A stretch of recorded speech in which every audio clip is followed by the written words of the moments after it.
This podcast encourages and empowers you to create your own unique real story, develop your own unique real statement, and discover your own unique real self. The power is yours. Good morning, Bert Broadhead. How are you doing on this wonderful, beautiful morning? Yeah, I am very good. Thank you for asking. I'm busy time of life, as luck would have it. Getting married in 8 days' time. So, yeah. Wow, congratulations. Ooh, thank you very much. How do you feel? Oh, are you getting jitters? How is it? Now I'm the ripe old age of 35. It's kind of long past due. So now I'm excited and looking forward to it. That's wonderful. Well, do tell me, what part of the world are you in right now? So I am in not so sunny London, UK. Yeah, we can always send you that email, send some Caribbean sunshine up your way if you need it. Yeah, that would be appreciated. Well, but do tell us, which of your talents is responsible for us connecting at this specific time in history? So I work in real estate as an investor, kind of working with innovative upcoming things which are changing the kind of world in which we live. So that could be kind of building houses in factories, or thinking about the way that retail is changing and used. And from that, like you, got involved in podcasting, just kind of bring people from around the world who are doing interesting things in the area in which I work, finding out what they're up to and helping to spread the word. What's the name of the podcast? It's called Building Our Future. Oh my gosh, I loved it. Well done, my friend. Very cheesy, but thank you. Yes, no, not quite as many interviews as you, I must say, but no, it's something which I both enjoy. Great way of meeting some new people, and yeah, learned loads from it. So no, loving it. Definitely great conversations as well. I think you're mapping history, and that's really, really cool that you get to speak with the future before the future happens. It was really intriguing listening to your conversations. I do love real estate a lot, but to hear what was going on in architecture, that was great. It was a great, yeah, well done, my friend. That's appreciated. Thank you. Yeah, it's I'm sure as you know in podcasting, one thing kind of leads to another, and you meet one person, they throw up a load of ideas, and before you know it, you're meeting the next person, and it's kind of a virtuous circle of interest. So no, it's been great. Wonderful. Now, where can people go to find out more about what you do with the podcast? So I've got a webpage which is buildingourfuture.net. And that's full of links on the episodes and lots of follow-up articles on where to read more if there's a particular interview which interests you. So yeah, good page full of resource. Where did you learn the skill of being able to carry these conversations from? Because it seems as though it's a very intellectual. That's very generous, but I think it is. I love my work. I find it very interesting, but it was trying to do something more creative in my life, and tried drawing and something like that, just as an output for something slightly more creative. And then actually, my little sister got into podcasting. Must say, much more listened to than mine. But she runs a successful cookery-based podcast, and I couldn't believe all the amazing people she was meeting from that. Kind of big name celebrity chefs in the UK, and she's just doing a great job. And I was speaking to her, and she said, you should just give that a go. And I think it's just using your knowledge base to try and kind of tease interesting things out of people who are full of their own interesting views, but it's just having enough base knowledge to be able to work with them. Tell me one other thing that you've done consistently over the last 3 years, please. So I was thinking about this, and if you asked me that 3 years ago, it would have been exercise. and kind of physical fitness. And then I think more recently that has changed into kind of mental fitness, which sounds quite pretentious, but you alluded to it early on, meditation and just trying to find quiet time every day, even if it's just 10 minutes, and just quietening the mind and stopping the various thoughts racing through it, and not getting overloaded with stress. Yes, just giving yourself that 10 minutes to wind down. How does it make you feel?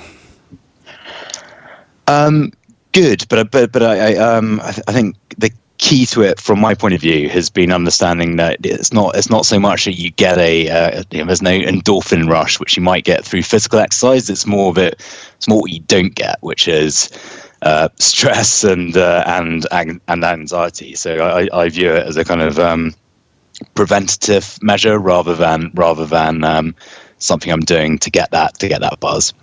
Love it. Preventative maintenance. Yeah. It's best to do that in the beginning. Yeah, love that. All right, my friend. Let's switch gears for a moment. Let me now invite you into my time machine that is surrounded with beautiful, warm, blue Caribbean water. But what is your earliest childhood memory? Yeah, it's not a very exciting one. But I think the earliest I can remember, I can remember being in a house. And I know we left that house when I was 3. So, yeah, somewhere between the age of 2 and 3, playing in a very small garden. Weirdly, I think with a red balloon. I've no idea why I remember that, but I can definitely remember doing that, which is, quite young, I guess, and not doing a huge amount, but it's in my mind. Interesting. You were playing with a red balloon. I've never heard this before. Never. So, I mean, like, what was the balloon like? What was playing with the balloon looking like? Yeah, I don't know whether it's kind of triggered by, maybe there's a photograph of it or something around, which has kind of helped embed the memory or something like that. So I guess if it was a balloon, it would have been birthday related or something like that. Yeah, not entirely sure, but it's somewhere in the recesses of my memory. Intriguing. So how do you see that memory connecting to who you are today? Is it even possible? Yeah, that is a tough question. Not. I don't think directly, but it's it's still. I think the older you get, the more you realise how just for short memories that we do have when we're small just have these massive impact as we grow older, and your time being young it feels so much kind of longer than it actually was, if that makes sense. So that, it's the cheesy age-old saying that kind of years fly by as you get older. But when you're 10 or 11, a year is a kind of unfathomable long period of time. So yeah, I can't directly relate to that memory, but I have no doubt it would have impacted. Yeah. I as well. What did just... So, all right, can I offer an interpretation to the thought picture you created in my mind with that memory? Please do. So I'm looking at my screen, and on my screen there's an entire gray page with black, but there's this red button, right? And it's highlighted. It's you should see it. I'll take a screenshot, right? But it's there, and it's really intriguing that you indicated that in life time goes by so quickly. But I think even like with real estate, having the bounds of a property is necessary, and they stick out, right? It's the pointers that mark ownership or location. And having that red balloon for me within the imagery of everything is how necessary it is for us to place sometimes one element that will then help us connect to many things. I do it with my memory. It's hacks that I do. So I write on these conversations I have now, along with other things, like I'll see when the episode goes out, so I can remember your face and I can remember who you are and the conversation. But that red balloon for me is like that thing that you can do in different aspects of your life metaphorically to ensure that you're not just passing through, but you're present. I like it. That's far more imaginative than anything I would have come up with. But and whether it's right or not, I don't know. But I like it. All right, my friend. If we fast forward to when you were 12, what was your earliest childhood memory? Oh my gosh, sorry, I got That's all right. a brainwave there. All right, so if we fast forward to when you were 12, what was your favorite song?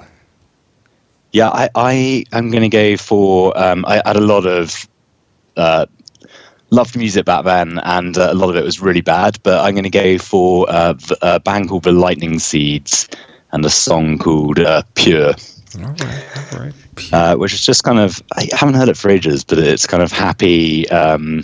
They're the band who sang the awful England football chant, 3 lines on a shirt, which you hear every World Cup.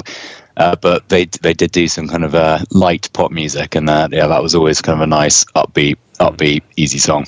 There we go.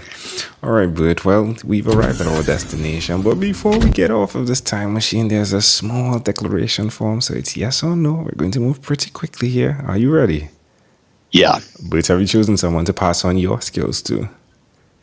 No, not yet. Looking forward to having children, and I do kind of mentor a couple of people through business.